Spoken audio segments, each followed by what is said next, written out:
Thank you all for joining us today. Today is Saturday morning out in Southern California, and I'm delighted to be with you all so that we can share some results and discoveries from a household rebuild survey that we conducted after the fires.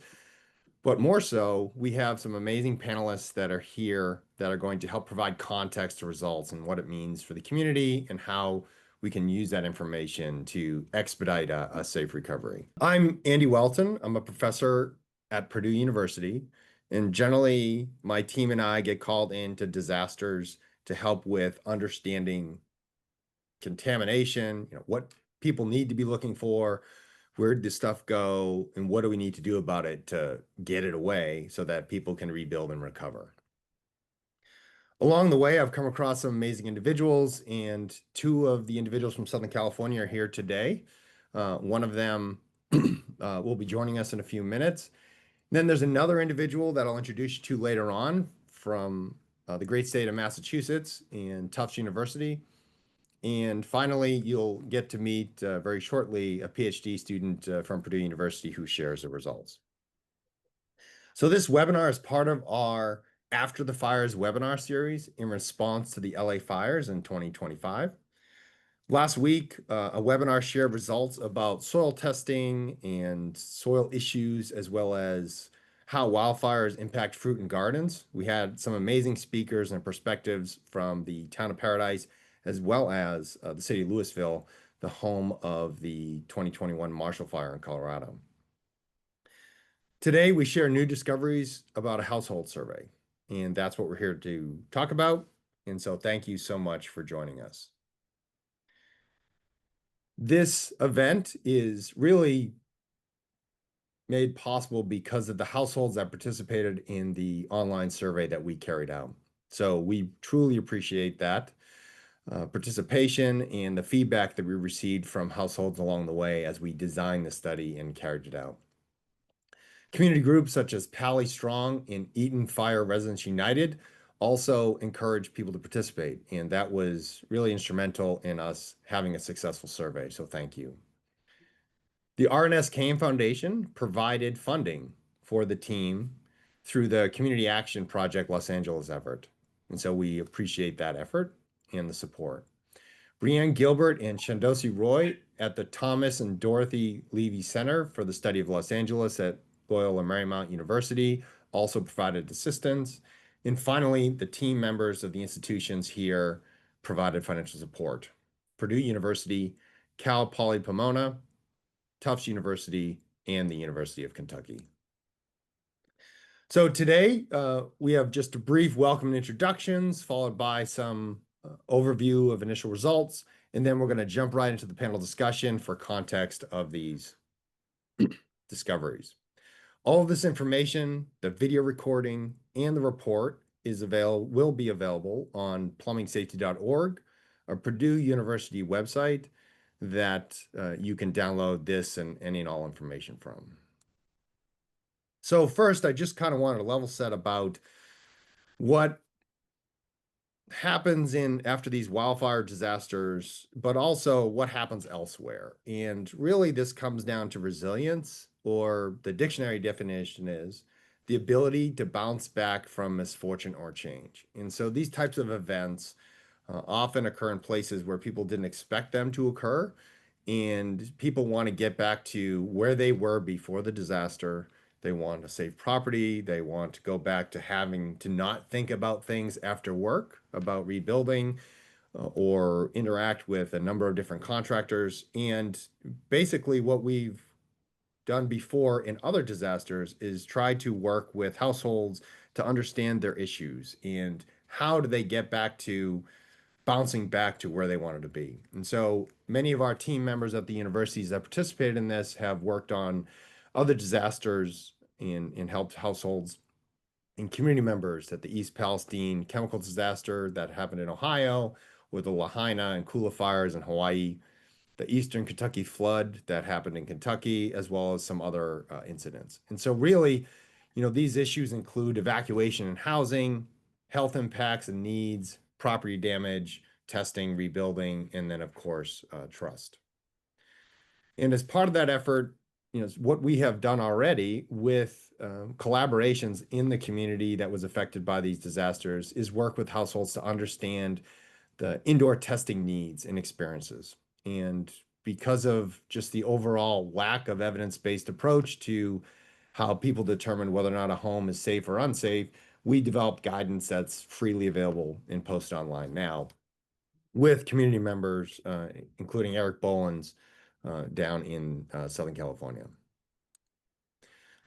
Now, today's talk that you'll hear some of the results from is based on the Rebuild Survey. And so the Rebuild Survey is entitled Recovery Efforts by Uniting Individuals, Listening, and Discovery.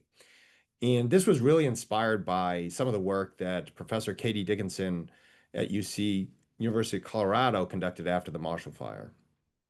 In that, she conducted a community survey and a report where she identified community needs as well as looking ahead towards rebuilding and how the community can improve.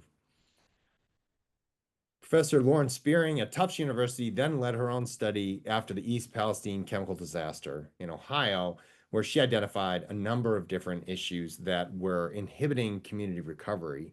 And that report really inspired the work that we have here today.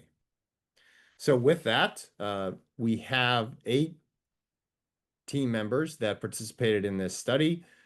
You're going to meet Christiane in a second, but Professor Spearing at Tufts University, Professor Palomo at Cal Poly Pomona. Mr. Joe Toland, who will be on our panel today, is at Tufts University, Professor Hoover at the University of Kentucky, Professor Sue at Purdue University, and then Professor Proctor at Purdue University, who also led the swimming pool study after the wildfires in Southern California. So with that, I'd like to introduce you to our featured speaker today, Christiane Ferrazzi. She is a second-year PhD student in the School of Sustainability Engineering and Environmental Engineering at Purdue University. Her research focuses on water contamination after disasters, and she also worked for 13 years in municipal water and wastewater departments. She has been involved in the Rebuild Survey research since the beginning, and also has been working on the Home Environmental Testing Report study we have ongoing at Purdue for households impacted by the wildfires. Christiane earned a bachelor's degree in chemistry and a master's degree in chemical engineering, both from Universities of Brazil. And with that, Christiane, thanks for joining us. Thank you so much for introducing me. And I would like to say that you can call me Chris, like the American nickname. I think it's easier for everybody. And before I get started, I would like to say that I'm really sorry for everything that you are going through since the fires. And our rebuild survey was developed to give you voice and to help you recovery from the fires. And I really hope our research can be helpful for you in some way. My presentation will be divided into 3 main parts. First, the survey design. Second, the characteristics of the respondents. And third, the survey results. I'm going to cover the most relevant results with you today, but there is a community report available in the Plumbing Safety website at Purdue University with more in-depth information. I would just recommend caution when interpreting those results because not everybody saw every question. So, for example, if you don't have a pool, you didn't see the pool related questions. And in front of every result, there is the number of responses for that question, and it's important to be aware of that. Now let's dive into the first point, which is the survey design. In February of 2025, Dr. Welton and I went to LA area and we could talk to some households to understand their needs and their concerns. And based on that, we developed the survey questionnaire. Some of those households, they reviewed the survey before we released it. So our research also involved the community. The survey was deployed online on Qualtrics by Purdue University. It was available in English and Spanish languages, and it was open between April and June of 2025. Basically, everybody who is 18 years or older, no matter if it's a owner or renter or from each fire they were impacted, was able to participate. Now that we talked about the survey design, let's move on to the next topic, which is the characteristics of the participants. We had more than 1,200 responses, and around two-thirds of them were from the Eaton Fire area, and also around two-thirds were female. This is not something uncommon in survey research because normally women tend to respond more to surveys. We could see that the majority of the respondents were white and they had a bachelor's degree or a higher education. This is somewhat similar to the census of the both impacted areas. But most importantly is that the participants were inside the fire perimeter. So 94% from the Palisades area and 73% from the Eaton fire area were inside the fire perimeter, meaning that they were directly impacted by the fires. Like the previous demographics, we can see that about two-thirds of the households had pets and less than half had children, which is similar to the national average. And basically, everybody had insurance. Now that we've talked about the characteristics of the respondents and how they related to the census, let's shift gears and talk about the results. First, I want to bring the results regarding evacuation. We can see that the majority of the participants were under an evacuation condition. And there is something concerning here because many of them reported that none of the adults received an evacuation message. And we can see a disparity between both fires because 45% from the participants from the Eaton fire area mentioned that against 18% from the Palisades area. And with regards to displacement, we can see that the majority of the participants were still living away from their home when they filled out the survey. Now let's take a look at property impacts. We had a good balance between completely destroyed homes and smoke damaged homes in our survey. The literature mentions that around 20 to 40% of the houses are completely burned in a urban fire area, and we had a little bit more than that, but still too close. And when asked about the items that burned or melted, we could see that plants, trees, and fences were the ones that were most impacted.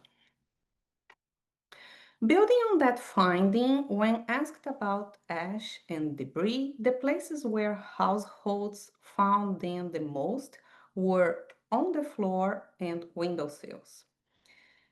I just want to point out that many testing companies are testing for ash, soot, and char, but they are not enough to determine if your house is contaminated or not. So it's important to test for lead and asbestos to see if your home is contaminated. Now let's examine environmental safety concerns. Most of the households received water from 6 of the 11 drinking water providers, and if we take a look at the graph on the left, we can see that the two brown bars are related to the Palisades area and the others to the Eaton Fire area. And we can see that the majority of the households were under a drinking water advisory However, when they filled out the survey, those advisories will, were already lifted. This can be a result of the playbook available with guidance for drinking water providers after wildfire. So they probably did a good job and were able to lift the advisories fast. To put environmental concern into perspective, let's move to the next data related to mental health due to air, soil, and water contamination. We can see that there is something very specifically to LA area here, which is the concern related to the natural places like parks, hiking spots. We couldn't see that in previous fires, and this is very particular to LA 2025 fires. And basically, three-quarters of the households were concerned that debris removal pollution would affect the safety of their children at schools. This leads to the next question, which is if the households were confident that their pets could go for a walk in their backyard, and we could see that the majority of the participants disagree with that. And what did we find about property testing? When asked about environmental testing in their homes, we could see that in the Eaton fire area, most of the participants they mentioned that they didn't test their homes, but they wanted testing for.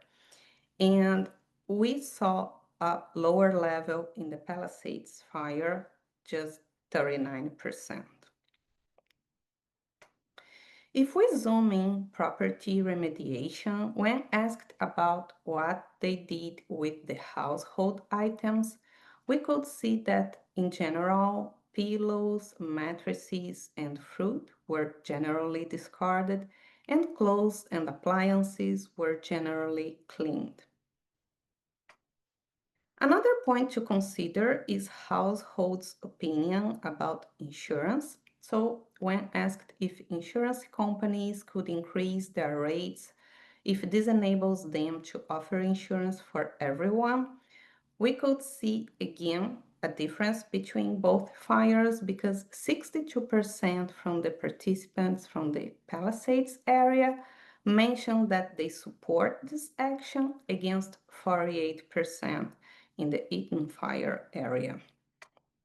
And finally, with regards to rebuilding fire resilient homes, the top choice for the participants were bury power lines underground, 54% in the Palisades area and 66% in the Eaton fire area. And we could see that households with children ranked it more frequently than households without children. That completes my presentation. Now I will turn it over to Dr. Welton again to present the recommendations. Thank you so much for your attention. Okay, thank you, Christiane. So with regards to the data that you have just seen, there's additional information that we didn't share in the final report on this initial look at the survey data. But based on the information that we have, there is, and there continues to be uncertainty. And there's mental health concerns and mental health impacts with this uncertainty with the lack of testing data, the lack of information. And one of the recommendations that we have is there's a dynamic shift in support for households is needed to provide environmental testing access. And we know, based on the evidence that exists today that's been shared by different university groups, that safety concerns about residential soil after fires have been validated. That testing showed debris removal did not remove all the contamination, and that some of the properties have unsafe levels of certain metals on site. And that poses a problem for many of the homeowners that want to rebuild and forget about the issues so they can move on with the things that they want to do. So lack of testing, access, and data for decision makers is really hindering the recovery and it's contributing to some mental health impacts. So we encourage a dynamic shift in support that changes that paradigm so that communities can feel safer, that the information is available, and that they can get access to testing that they need. Number two, for indoor contamination safety concerns, that's something that's kind of rose to the surface of our survey that indicates that people have many questions about that. And again, in response to that, the issues that were presented in the survey, we developed with Eric Bolins after the wildfires building environmental testing guidance document so that people can understand, at least from a foundational level of understanding, what questions they need to ask, how they can ask that, and then what types of testing needs to be conducted after wildfires. Local and state leadership also seems to have shifted the burden of recovery to property owners. Property owners are having to make decisions about where the chemicals are, what chemicals they should test for on their soils, on their property. And some of this differs from prior fires, and so there's this confusion. And to expedite recovery, we really need to shift the burden away from the property owners so that they can make decisions on what they're doing for their friends and family. Further, many of these property owners have full-time jobs. And so in addition to losing their property or having a contaminated home, they have families, they have children at schools, they have jobs, some have two jobs, and all of this is an additional burden on them to kind of make decisions through this process. In an investigation and correction of the insurance system for disasters is needed, and this is not unique to just these fires here in LA County, but the fact of the matter is, and you probably heard about it, this keeps happening where disasters happen and people don't have enough money to rebuild, or they're having difficulty in getting the testing needed to understand the hazards that are on their property and how to fix them.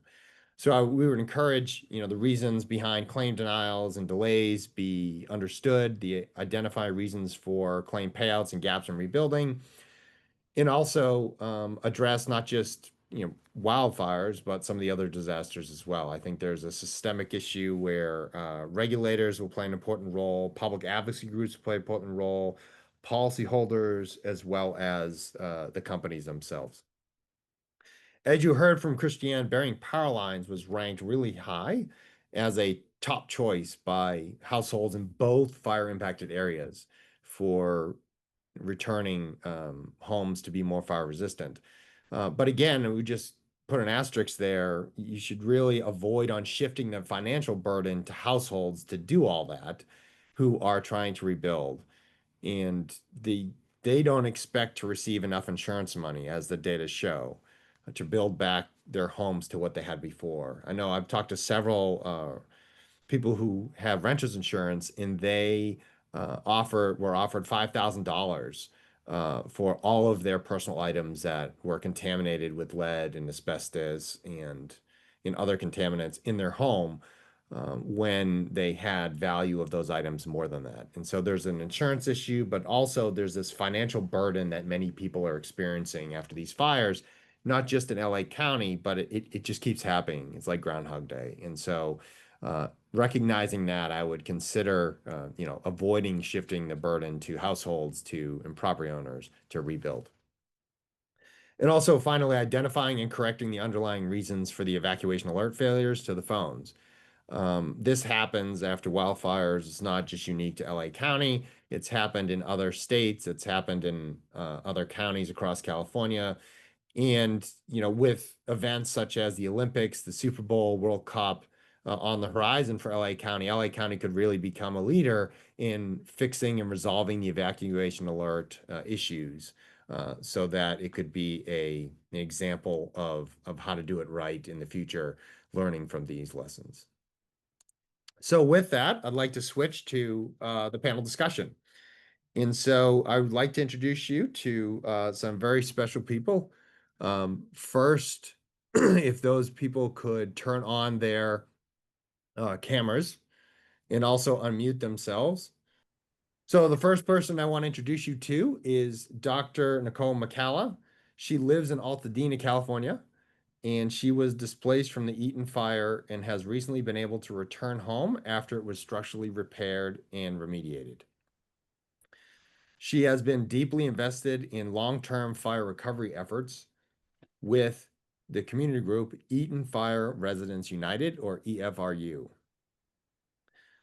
the Eaton Fire Collaborative, and the Fire Resilient Bioremediation and Landscape Recovery Consortium. She is a master lecturer at University of Southern California and the director of evaluation and improvement for the Southern California Clinical Translational Science Institute. So, Nicole, thanks for joining us. Thank you so much for having me. Next up is Reza Akef. He is a longtime Pacific Palisades resident and personally endured the devastation of the recent fires. Reza and I had a conversation maybe yesterday or 2 days ago, and some of the things that he shared with me were heartbreaking. But through hardship, he has shown remarkable resilience, and which is breathing new life into his own journey and supporting the community recovery.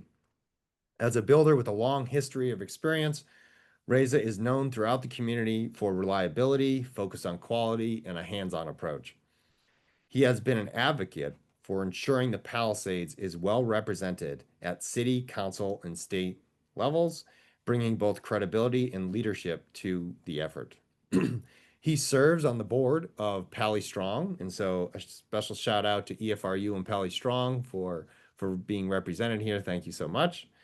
And he's a member of the Pacific Palisades Community Council and helps and continues to help with community recovery. Thanks so much, Reza, for being here.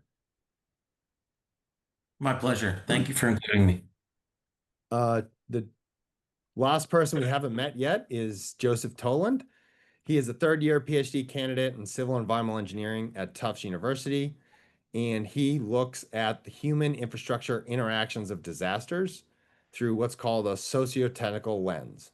He aims to improve infrastructure management and works on and supports public policy. Joe is a different type of PhD candidate, just like Christiane is a different type of PhD candidate with years of experience in the real world. Joe actually has 15 years of experience in disaster response with FEMA and DHS, natural hazards research with USGS, and coordinating emergency food and water distribution with the Red Cross. He also worked with the UN Health Cluster during the 2020 Haiti earthquake. So thank you all for joining us today, and thank you, Joe. Appreciate the opportunity to provide some. Thanks so much. We all know Christiane, so we can rewind the video and see her introduction. Thanks, Chris, for everything. And so for all the listeners that are listening in, please consider submitting your questions for the group, and we will monitor that. The panelists and I will work through the questions to answer them live, but I do have one kickoff question. And this, I wanted to start off with Dr. McCullough. And Dr. McCullough, we're about 9 months after the Eaton and Palisade fires that affected your community. Based on the rebuild survey results, what stands out to you most, and what would be a top priority to help property owners recover? Thank you, Dr. Welton.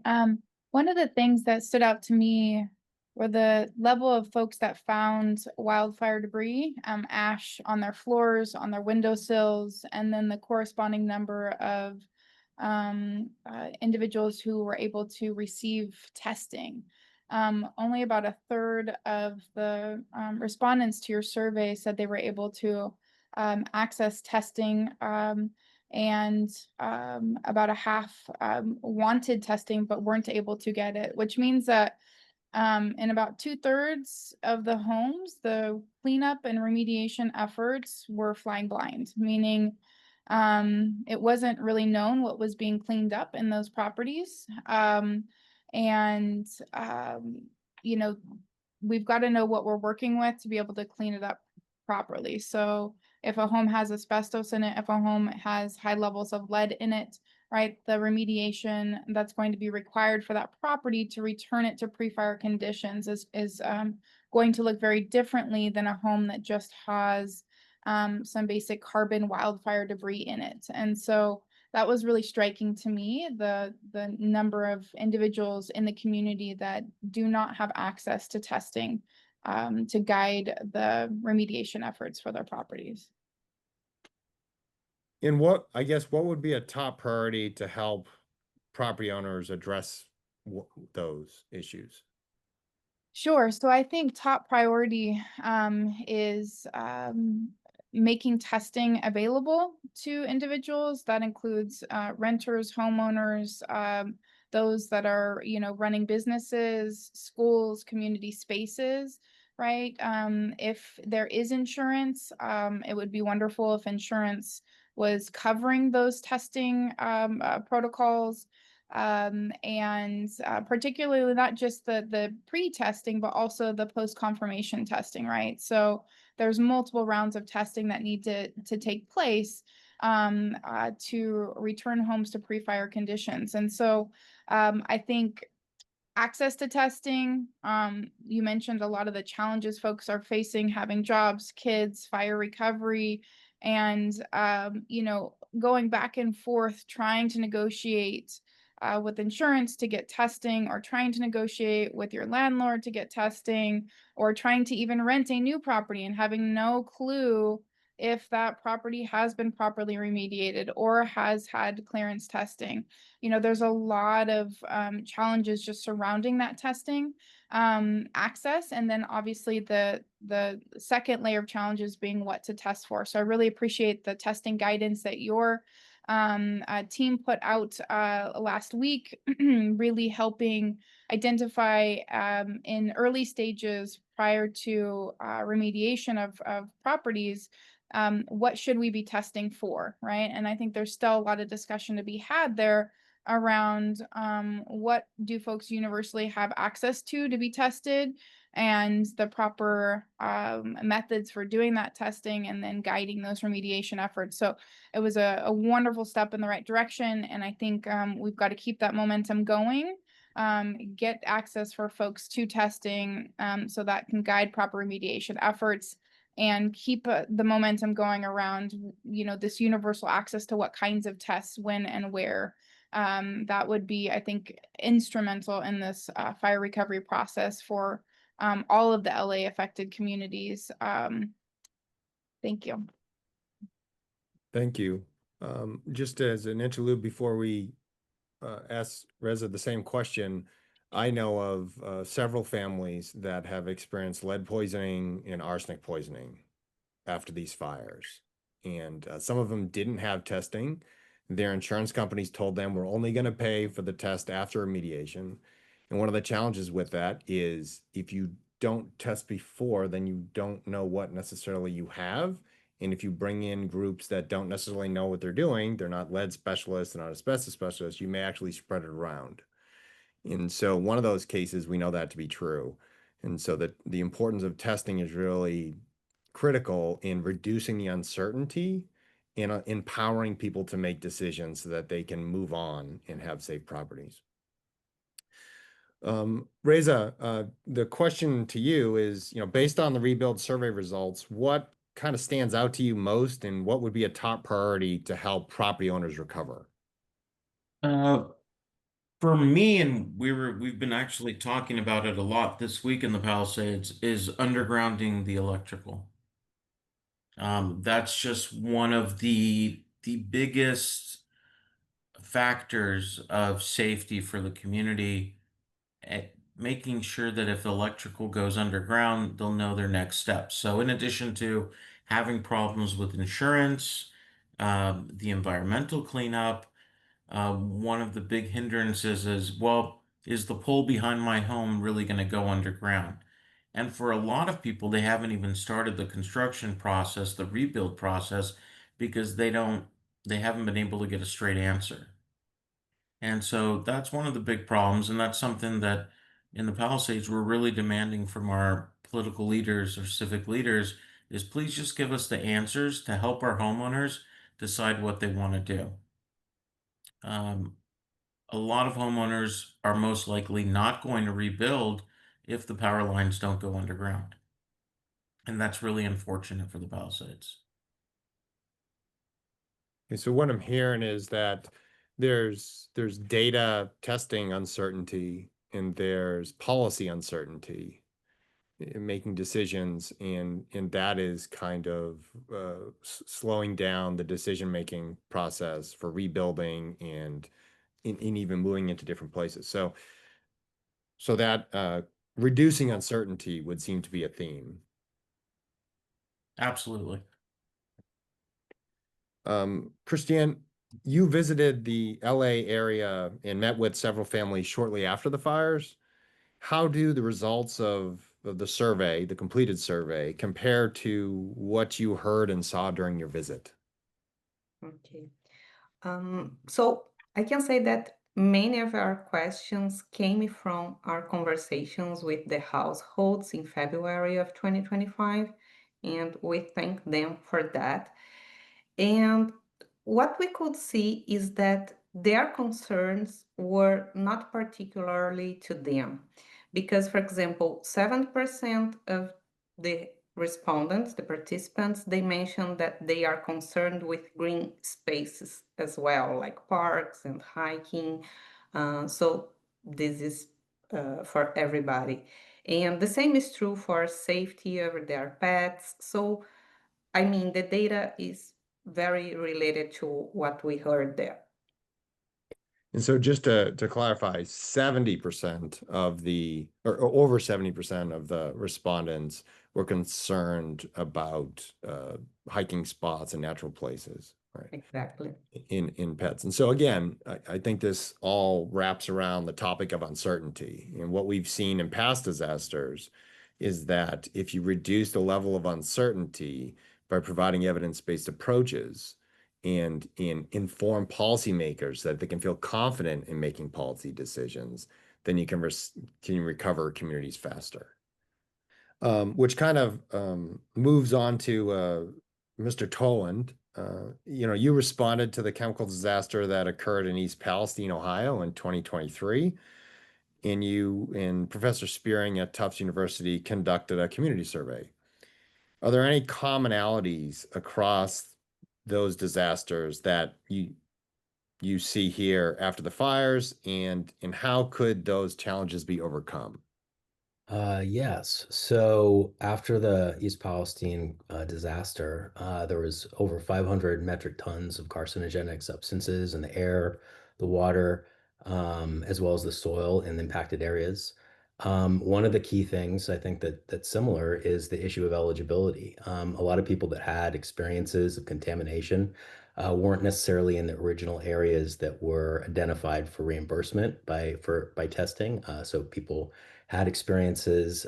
Over 50% of the people in our survey requested some type of testing or sampling, but of that, 38% didn't get any follow-up or receive any results or any support for that. So a very similar parallel there.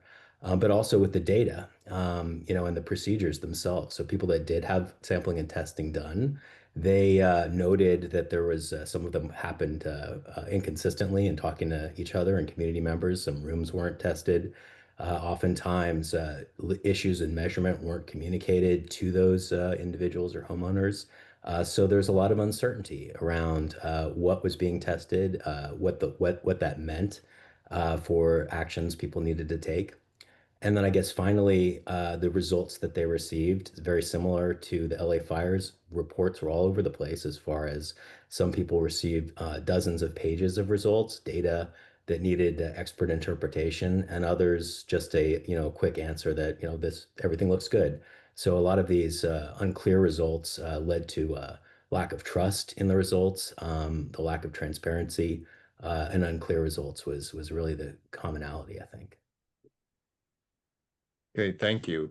Maybe on this topic, Dr. McCullough, since EFRU has a dashboard and you all have been inundated with an amazing number of test results, can you share a little bit about those experiences? Sure, thank you for the question. And if folks are interested, EFRU.LA has results from over 200 indoor contamination tests that were performed by professional industrial hygienists. And what's been shown is that there's widespread contamination. These test results are from the Eaton area. We're in talks right now to see if this is something we might be able to do for the Palisades area as well.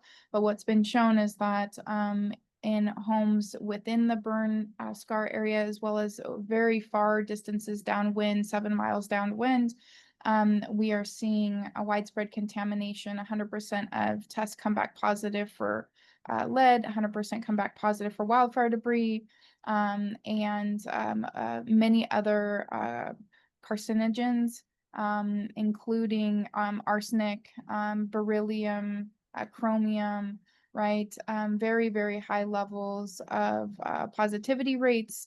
And for toxins where there are established thresholds from places like the EPA, we're seeing values come back sometimes thousands of times over the thresholds, the screening thresholds that would require large scale abatement of properties. And so even if you haven't been able to access testing, the narrative is it's a pretty strong pattern that we're seeing in the data, that there is widespread contamination.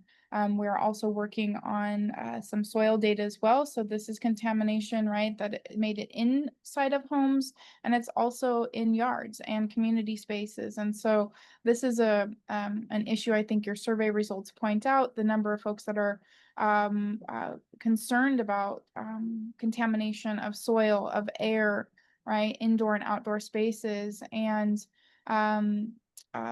this is a concern for folks that are in a rebuild or in a return situation, right? So this is a widespread concern for all of us in the community. And without clearance testing, right, that can establish habitability, right? We want clearance testing for soil before we rebuild homes and we put families back into those situations, right? We want clearance testing for homes and apartments and spaces that we're returning children into schools, right? So what is really clear is that we are facing widespread contamination. And as you mentioned, the burden has largely been put on the homeowners or the renters that are navigating this disaster, and we need some help, right? So there's many organizations that are coming together right now. You mentioned earlier a new bioremediation consortium that was formed, the Fire Resilient Bioremediation and Landscape Recovery Consortium. This is a collaboration from the Resilient Palisades, Eaton Fire Residents United, and CARE. And we'll be partnering with many different local organizations to address soil contamination. We have, if you reach out to us at EFRU, we are happy to put you in contact with, industrial hygienists, testing companies, and resources, right? So we also participate in the Eaton Fire Collaborative. Our group co-leads the Health and Safety Committee that is part of the long-term recovery group for our area. And we are actively working with hundreds of organizations in the area to make sure we can partner folks with resources, and that we have this bidirectional relationship where we're sending out health and safety information through these partner organizations. And then when individuals have questions, they can also come to us. So what I'd like to say, is that there is help here. We don't have to do this alone. I'm really grateful for Poly Strong and all the organizations that have stepped up, all the academic institutions that have come to help in this fire recovery disaster. So there's a lot of resources to lean into, but I also feel the overwhelm in navigating all those resources. So please do feel free to reach out directly to us. Thank you. Yes, there are an amazing number of different organically formed community groups in partnerships that have sprung up, and that's just really a testament to everybody trying to help one another. So it's really special.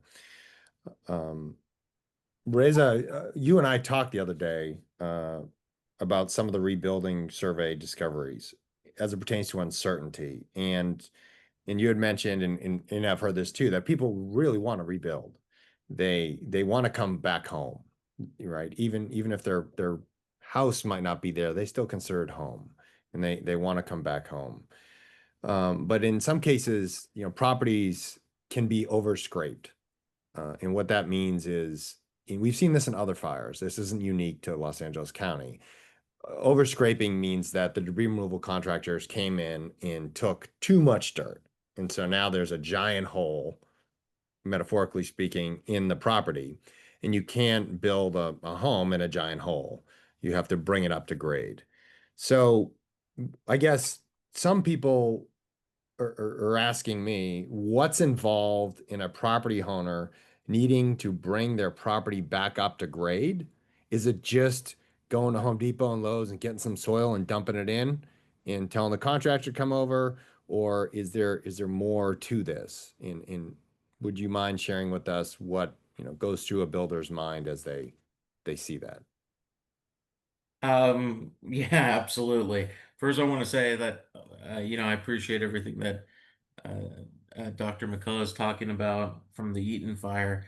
At one point, it got me a little emotional. Just I still get triggered from a lot about what's happened in the fire, being there and seeing it, and then just listening to the stories of people who, they just want to go home and they can't, and it hurts a lot. Um, you know, if I can jump to one little other part that you and I talked about, and I think it's important, um, is the fact that, Dr. McKellar and I come from organizations that had to jump into a space because there was no leadership. And that's the problem. And that's the reason why we have gaping holes on properties right now. Because it wasn't like after 9/11 when the leaders came together and said, okay, let's do best practices and best efforts. I don't know what happened in Los Angeles. And it's really unfortunate. You know, uh, the elected officials, and I don't have a horse in the race, and I don't pick any of them. I just I'm a builder and I want to help my community rebuild. So this isn't political, but everyone keeps talking about the fastest recovery, the fastest cleanup, but you left a hole in 95% of the properties you cleaned. They don't understand because they didn't stop to say, what is this going to do to the homeowners? And what it's done now is created this arduous process of, sure, you could say the permit process is only 60 days, but if it takes me 6 months to get to that permit process, that's unacceptable. And so your fastest cleanup was detrimental to the pocketbooks of every homeowner who already suffered a travesty based on other lacks of things that, I know this webinar is not designed for. So what you have now is a hole in your land that is not structurally supportive. And so you have to bring in a geologist. And I wish I didn't have all this. I wish I wasn't having the knowledge of a geologist, but you can't even bring the soil from Home Depot. You have to find soil that matches the community because not every soil is the same. I'm not a geologist, I'm a licensed contractor, but I've done support for homes 120 feet into the ground. I've drilled 36-inch caissons that go down into the dirt. And one of the most amazing things in my experience is how soil is so different when it goes down into the ground. And on top of that, there's in the Palisades at least, and I'm not familiar with Altadena, anywhere from 40 to 50 feet below the surface, there's a huge water table. There's lots of water under the Palisades, um, where sometimes like springs will just pop up in places in the Palisades.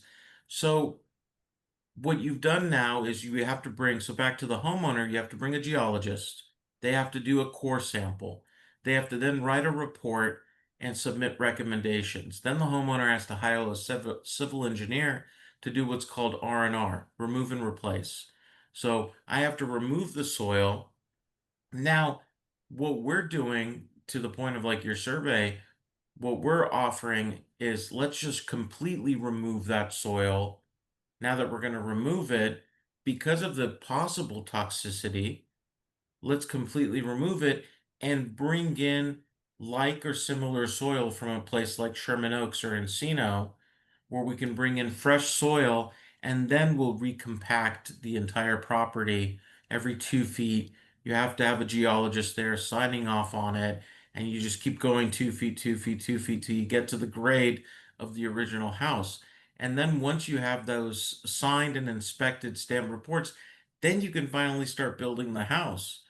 But if, you know, me just saying it confuses you or makes your brain overwhelmed, it is overwhelming and it's very unfortunate. And this is just one example of, unfortunately, our leadership, our elected leadership, not putting experts like us in the room right away to be able to say, hey, wait, when Army Corps goes through that property, be a little bit more careful. I know you're trying to go fast, but now the homeowner has an additional cost for their rebuild, and it's unfortunate.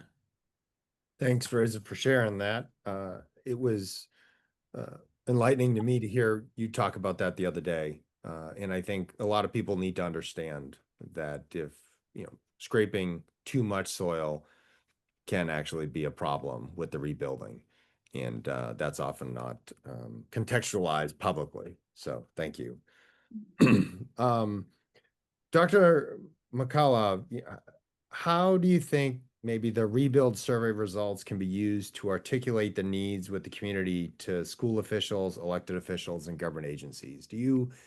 Where do we go from here with this springboard? Thank you. What a great question. I think the elected officials and those that are running, businesses, community spaces like schools, really need to understand that the community has a very high level of stress and anxiety right now, right? We talked about the financial stressors, the disaster recovery stressors, the stressors of being displaced, and now we've got all this uncertainty, right? Uncertainty about the safety of our indoor and outdoor spaces, the safety of our schools, and anything we can do to bring some peace of mind there is needed, right? The reason why people have that anxiety is because they're worried about getting sick later, right? So we already have this high level of anxiety, and if we don't do something about it now, people, as you mentioned, are already starting to get sick as well. So we're going to just see things compound even worse over time for survivors versus things getting better. And so I think what we can do to quickly address things like contamination, to bring the right folks into the room to be at the decision and making table, as Reza was mentioning, right? There are so many experts out there that are not in the right spaces having these discussions. And so bring us into those decision-making spaces, right? And help bring peace of mind, help bring clarity, dispel some of that uncertainty so that we can actually start getting closer and closer to a full recovery, right? That's going to require a lot of financial support, right? Your results show that people don't have money to rebuild. They don't have money for these extra things that Reza was just mentioning and what it's going to take to rebuild their property. They don't have the additional funds to pay for testing for their properties, their soil and their indoor.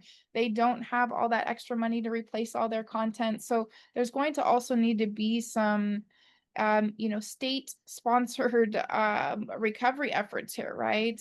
We can't shoulder this on our own. And so private philanthropy has been coming in helping quite a bit, and we're grateful for that. But there's going to be a lot more that's needed, especially if we want this to be an equitable recovery, right? Because this costs a lot of money and it's going on for a long time, and there is no end in sight for us. So anything that we can do for both communities, instead of making people have to fight, one off to get what they need for recovery, right? It's exhausting. So anything that can be done at that, community level to bring some peace of mind, to ensure safety of our children, ensure safety of our most vulnerable in our communities, we would be happily at that table to figure out what that could look like. Thank you. So as we kind of close out the webinar, I wanted to give each of you an opportunity to share some final thoughts. And if there was something that you wanted everyone listening to who is maybe impacted by the fires or is thinking about the fires, or if this is when it's posted online and somebody later on who's impacted by fire hears this, what would that be? And I'll start with Joseph. Yeah, so I know we've talked a lot about community organizing and community organizations, and I think here, the real strength is empowering community members through the information access, through information integration, and really, it's really important to use these resources. And people don't often think, well, why do we need community organizations? Well, they help to build this consensus around the actions that are needed, what ongoing questions and problems there are in the community, as well as helping really provide a tool to distill from amongst large community members what the real current issues are, and to help prioritize those and bring them back to public officials in a representative way. So I think it's important to think of it as that tool to bring concerns together and to elevate and provide that voice to officials. Thanks, Joseph. Reza, any final thoughts for people listening in? Don't forget about us. Um, that's the big thing right now. I feel like we're starting to lose some of that momentum that we had from 3 months ago. The environmental testing is a big example of why did they decide with LA not to do it? Like they did it everywhere else. Why did they decide? And a lot of this uncertainty comes from just, if you think, I guess the biggest thing is like one of the stories I told you was when I left the fires on the 8th of January and I walked into a Starbucks only 5 miles away from the fire, and everyone was laughing and talking and having a good time, and didn't realize that 5 miles away from them, this devastating travesty was happening. I I'm going to be bold enough to say I blame our elected leaders from that. I mean, 30,000 people became homeless overnight, just in the Palisades. I apologize. I don't know the numbers in Eden. And and the fact that there are so many people oblivious to that reality and the devastation is actually maybe one of the reasons why we might get forgotten. And it's just too bad. Um, it's something that's important. I mean, the last thing I'll say in regard to it, it's not only systematic of our community, but it's those who are supposed to help us. So I had a Bureau of Contract Administration inspector a couple weeks ago in the Palisades. Really nice guy, really understanding. And he said, I've been coming up to your community. My office is in downtown, and I just can't still wrap my head around what you people are going through. I just want to help you. And I said, I wish it was like that when I call your offices. And he's like, yeah, you're right. The people in my offices uh, don't know what you're going through. I wish they could be put on a bus and brought into the Palisades to see it. So, in the last 2 weeks, Pally Strong has been advocating. We're willing to raise the money and get the shuttles. We want to take, at least for us, for City of LA, we want to put them on a bus and bring them into the Palisades. We want them, the city employees, to see with their own eyes what we're going through so that they understand the travesty and the devastation. And that's my biggest message is like, please don't forget about us. Thank you, Reza. Dr. McCullough, any final thoughts? Thank you. I think that's a great reminder, Risa. You know, don't forget about us. This is very much an active disaster, right? This is very much active. And I think that's what people lose sight of. It's in the past, and there's now new competing, challenges and issues that are extremely important as well. And it's hard to balance. But we are very much still in an active disaster recovery, and we've got a long road ahead of us, and we need support. So and lean into the orgs that are here, and hopefully more support's coming. Thank you. Christiane, any final thoughts? Yes, I'd like to say that I went to LA in February, as I said before, and it was the first time that I went to a disasters in person, and I was very impacted by that. And I think that I just want to say that it's important, the groups like the Eaton Fire, Residents United, and the Palestron, because you can help the community, and I think that together you are strong. In our survey, we could see that people need a lot of help, and yeah, I think that's all that I have to say. Thank you. Thank you, Christiane. So in the coming weeks, and first of all, I want to thank the panel. Thank you so much for taking time out of your family time on a Saturday morning to spend with us and everybody else listening in here and in the future. We have this recording of the meeting will be posted likely on Tuesday at our website. We have 2 other recordings posted, and we have 2 more webinars coming up. One, we'll share the results of the fires associated with health and mental health impacts and discoveries. We also have resources that are coming too. And so, as part of the responsible conduct of research, you don't generally want to just find things that are interesting.